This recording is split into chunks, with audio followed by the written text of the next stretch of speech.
ਲਓ ਜੀ ਦੋਸਤੋ, ਟਰੈਕਟਰ ਆ ਨਿਊ ਹੋਲੈਂਡ 850 2025 ਮਾਡਲ ਆ।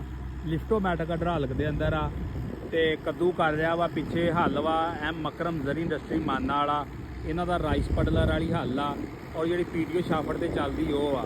ਔਰ ਟਰੈਕਟਰ ਦੀ ਪਰਫਾਰਮੈਂਸ ਦੋਸਤਾਂ ਨੂੰ ਚੈੱਕ ਕਰਵਾਉਂਦੇ ਆ, ਔਰ ਨਾਲ ਜਿਹੜੀ ਹੱਲ ਵਾ ਉਹਦੀ ਪਰਫਾਰਮੈਂਸ ਹੀ ਚੈੱਕ ਕਰਵਾਉਂਦੇ ਆ ਕਿ ਇਹ ਜਿਹੜਾ ਕੱਦੂ ਦੇ ਵਿੱਚ ਆ ਕਿਸ ਤਰ੍ਹਾਂ ਕੰਮ ਕਰਦੀ ਆ।